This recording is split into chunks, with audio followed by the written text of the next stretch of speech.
الحمد لله رب العالمين والعاقبة للمتقين ولا عدوان إلا على الظالمين وأشهد أن لا إله إلا الله وحده ولي الصالحين وأشهد أن سيدنا ونبينا محمدًا عبده ورسوله الأمين وعلى آله وأصحابه الطيبين الطاهرين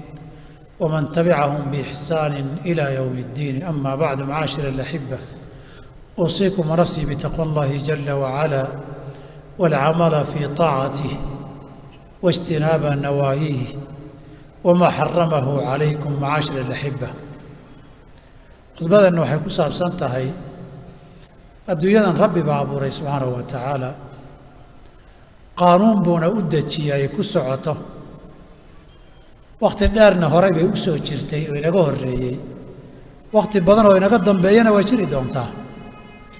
xilli kooban baan kaga soo aadnay oon kaga jirnaa qaanuunkii rabbaanigii ee Rabbi dejiyey iyo aqdaartiisii intaan cirya dhul la abuurin uu qoray baa sidii u soconaysa. sunanka kowniga Ilaahay qadaray subxaanahu wa tacaala isma bedelaan, sidii ugu talagalay bay u socdaan. tusaalayow isu egood moodo waxa soo celcelinaya inuu isku sababo isku dhow yahayna way leeyihiin. insaanka marka la abuuro adduunyadan inuu jooga looguma talagelin, inuu nasasho buuxda ku nastana looguma talagelin. markaad dhalatay laga bilaabo ilaa markaad dhimanaysa laga gaaro, adduunyadu dhibaato ma horto. ilmaha markuu dhasho oohin buu ka bilaabaa, shaydaankaa dura buu yidhi nabigu calayhi salaatu wasalaam, oo jag ka siiya oohintaad maqlaysaan waay. ciise iyo hooyadii baa ka badbaaday calayhim asalaatu wassalaam. ducadii ciise ayeydii imra'atu cimraan aana ilaahay kaga badbaadiyey. sidaasaa nabigeenna ka sugan sala allahu alay wasalam. marka u dambaysee dunida ka tegaysana xanuunka sakaraadka iyo dhibka uu leeyahay baad kaga tegi. inta u dhaxaysa qofka aadamuhu waa dhibu jooga iyo dhibu noolo wey. dhibku marna waa fududaadaa, marna waa kordhaa. inna maca alcusri yusran waxay tilmaamaysaa culayska dhib baa ka jira, fudaydna waa jira. dadka wuu kala badan karaa, waqtiyadana wuu kala badan karaa, laakiin si guud qofka aadamahee dunidan ku nooli wax dhiba iyo culays ma waayo. ilaahay baa insaanka waan abuurnay nabtaliihi, annagoo imtixaanayna. imtixaankaasi meelo badan buu geli karaayo aayaadkii saddexda ee suuratulbaqara baa saddex arrimood laynoogu sheegaan aqrinay haddaay qaybtii hore ee khudbada. imtixaanka dhacayana waa laynoo sheegoo hubaal oo ilaahay ku dhaartay inuu dhici doono oon mari doonna si guud. waajibka laynaga rabana waa laynoo sheegay, haddaan waajibkaa fulinna waxaan helaynana waa laynoo sheegay. waxaan filayaa waqtiyada qaarkood, waqtigan aan joogna maalmahan, inaan aayaadka isxasuusinno waa u baahanna, si guud ahaaneed, si gaar ahaaneed. innaga dadka magaaladan jooga laba imtixaan oo aayaddu sheegtay baa immika isugu yimid, shalay iyo maanta. shalayna xoolaa la dhacay ama la waayey aan dhaho, malaayiin dollara waad ogtihiin, oo wixii ka daaya la yidhi dadka intay ka dayn waayeen baa dam laga siiyey. ma 20 malyanba, ma 40 malyanba, ma 10 malyan oo dollarba, ma naqaan. qolaba waxbay sheegaysaa iyo qoraysaa. muhimmaddu hanti badan baa luntay, dad badan baa waxba haynin. saakana karantiil baa la ysku bilaabayaa. baalkii maalmahan la buunbuuninayey iyo balaayadii la sheegayey baa la xaqiijiyey inay magaalada soo gasho ay joogto, magaaladan aan joogno. iyadana khalkhal iyo cabsi bay abuurtayoo gacmaha ka daayoo lugaha isku salaamaa inugu soo socota. iyadana waa imtixaan iyo cabsi iyo caafimaad darro midna waa caafimaadkii midna waa hantidii iyo xoolihii la haystay laba imtixaan waa labadii imtixaan waxay ka mid yihiin kuwan aayat albaqara ay sheegtay walanabluwannakum ilahi wuxuu yidhi waan ku dhaaranayaaya waan imtixaanaynaa imtixaan iyo dhib baad mari doontaan bishayin wax uunoo min alkhawfi cabsi ah cabsi way idin qaban doontaa adduunyada cabsida cudurrada laga cabsanayaa keena colaado iyo dagaallaa keena cadow lagugu salliday baa keena dabaylo iyo duufaannaa keena sababta keenta marka laga soo tagaayey cabsidu waa un cabsi la joogi waayo oo mararka qaarkood gurigii laga bixi waayo oo la shaqaysan waayo oo cibaadaad la aadi waayo oo arkaysaan maalin dhaweyto xataa kacbadii lama dawaafi karay keentay in masaajidii la tegi waayo jumcada waxaan arkaya shalatan iyo shalay fataawo ah salaada jumcada iyo jamaacada in la aada waajib maaha iyo masaajid wadamo la joojinayo laleeyahay aan la tegin waxaase igu yaab badnaa soo gelistii islaamka xataa kuwa u joojiyey dadka islaamka soo gelaya tawxiidka loo qabanaya xataa baa kuwa joojiyeen waad maqlaysaa maalmaha aragteen fatwadii tunis cabsida intaa la eg ninkani qofkuu shahaadada u qabanayo yuu ka baqayaa qof halkaa fadhiya ood shahaadada u meerisay maxaa ka fudud waa ka cabsanaynaa wuu leeyahy dadkii wax la ysku taala cabsanay cabsi baa qoorta la ysu gelinayaa qof cabsaday oo bixi waayey oo socon waayey safaradii oo dhan baa la kansalay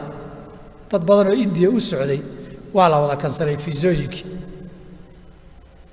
tigidhadii iyo diyaaradihii waa la wada kansalay wadamo badan baa iyagu xayndaab isku rogayoo madaxdii baa xaniba xayndaaban boqorradii baa ku dhacbaa la karantiilay cabsidaasi bishayin min alkhawfi bay ka mid tahay wax kastaba ha sababee cabsi waa la ysku imtixaanay waljuuci gaajadana waa la ysku imtixaana abaaraa dhaca xoolo la'aan baa dhacda xoolo la'aantaa iyo la'aantaas abaar baa sababi karta cudurraa sababi kara colaad baa sababi karta wax kasta ha sababo ummado inay gaajo ku dhacdo oy gaajo u dhintaan wax badan baynu indheheenna ku soo aragnay ama innaga baynugu dhaceen amaan aqrinay ummado ay ku dhaceen amaan dhalooyinka iyo tiifiyada ka daawannay dad u dhimanaya taana waa la ysku imtixaani maray ku soo martay iyo ciday martaba wanaqsi min alamwaali xoolaha wax soo gaadhaan xoolihii oo isdhima qaybo lumaan xoolihii oo baabba'a iyo faqri baa la ysku imtixaani mar xoolihii baad wax kaa gata waayi markaasay iska baabi'i mid baa markab la degayaa mid baa nin la kaa xadayaa mid baa mid la gembinayaa oo la goosanayaa mid baa wax ku dhacayaa dab ka kacayaa wanaqsi min alamwaali waalanfus dadkii baa dhimanaya qaar baa cudur u dhiman qaar baa colaad u dhiman si guud bay noqon dadka qoysas gaaray ku habsan soomaalida waxay dhihin balaayadu markay kaa maqan tahay qayrkaabay ku maqan tahay macnaa qoluun bay ku habsanaysaa ee haysaa markayna adiga ku hayn saa darteed binaqsi min alamwaali waalanfusi baa la ysku imtixaani xoolaha wax noqon ama baabii dadkaa wax noqon ama baabii cabsi baa la mari gaajaa dadka qaban qaybo ka midaynu gacanta ku haynaa in badanoo inaga mida maxaa lagaa doonayaa musiibo hadday timaado nin baa saaka wuxuu igu lahaa xoolaha dadkaas waa laga qaatay la yidhi inta aan aqaana buu yidhi ninba ninkuu ka taxadar badnaan jiray ninba ninkuu iska ilaalin badnaa buu qoorta la galay waxaa igu yaab badnaa buu dhowr sano nimaan lacag u hayay 5 sano aan lacag u haynay ammaana ahaan ugu haynay baa khamiis naga qaatay buu ilaa willa waxaa ku war waxbaa la sheegayaa imaa ka days mayu yiri buu yidhi wax badan ma habsaamay axadiina dadkii waa la waayay khamiis iyo axad maxaa u dhexeeya jimciya sabti u dhaxaysa qadarku marka ilaahay qadaro wixii waa un lagu halmaansiin afkaar hadaad akhrisan jirtay waa lagu halmaansiin marka gaariga kaa horeeya qadaranta inaad gaariga wadato ku dhacdo gaarigii oo kuu dhown baad moodi meel fog inuu marayo qabtan baad ka warheli adigana qadarku markuu dhaco marka hore taxadar baa la isfaray in la dadaalaa la isfaray wuxuu hadduu dhaco wabashir الصاabiriin dadka sabra u bishaare aladiina idaa asaabathum musiibaة qaaluu ina lilaahi wa ina ilayhi raajicuun markay musiibada ku dhacdo ilaahay u soo laabta ilaahay xasuusta ilahay wax walba inuu kownkan isagu qadaro maamulo xasuusta kadib laba sababood ugu soo laabta waa midee waxaan dhacayaay waxaa asal u ah dembi la galay khalad la galay ee aadamuhu galeen baa asal u ah wamaa asaabakum min musiibatin fabimaa kasabat aydiikum imisaan waajib dayacnaa imisaan xaaraan gallaa imisaan dad xamannaa imisaan dad wax ka sheegnaa imisaan wax xaaraana cunnaa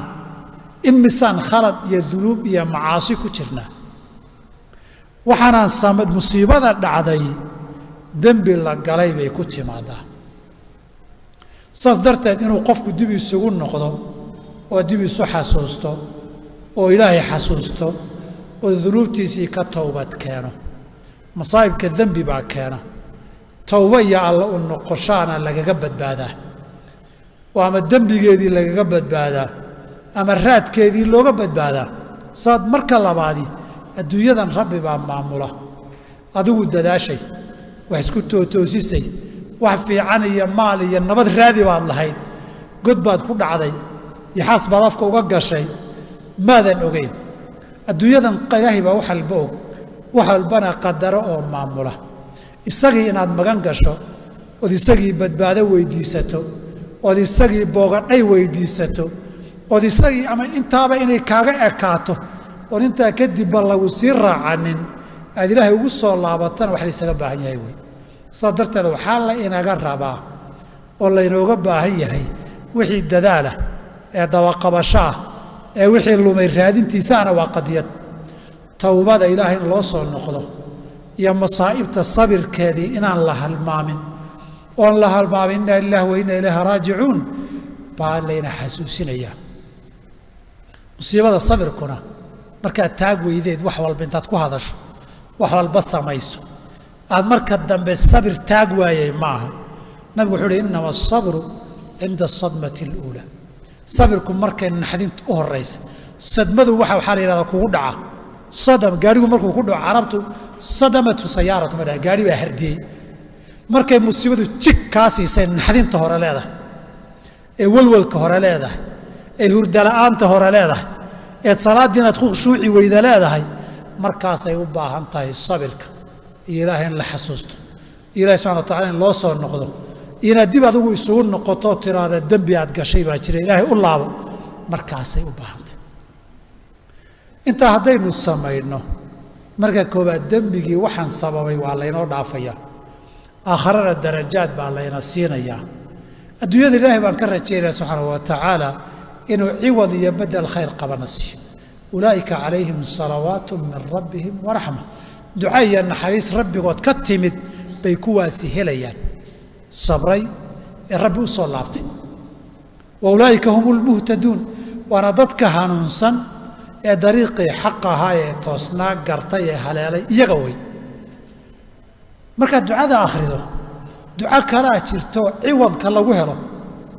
nabig alay slam waa ka yidhi qofkii musiibo ay ku dhacdo sida geeridoo kale ee yidhaahda intuu ducadan istirjaaca akhriyo ilaahay wax ka khayr badan isiin wakhlufnii khayran minha ilahay wax ka khayr badan buu siinayaa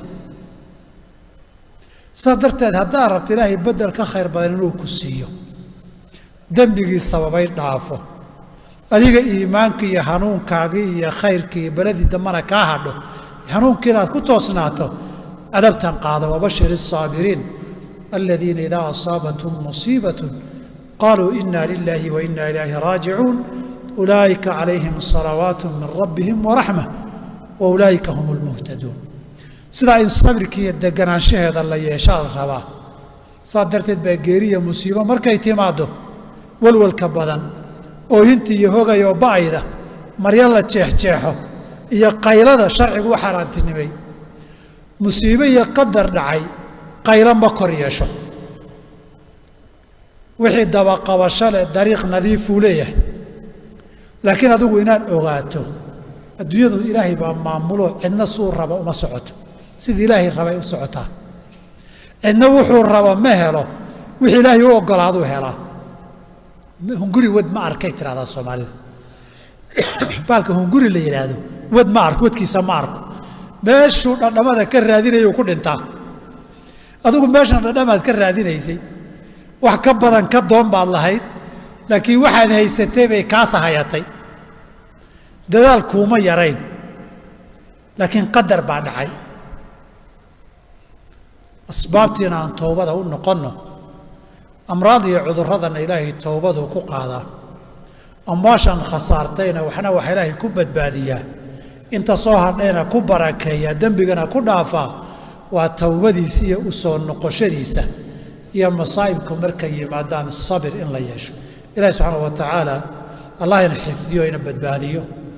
ilahi subxana wa tacaala masaa'ibka xunxun iyo allah inaga ilaaliyo kuwii qixi ku dhaca ku sabrana allah inaga dhigo towbadeedana allah ina waafajiyo wixii inugu dhacayna ciwad iyo bedel khayr qaba allah inaga siiyo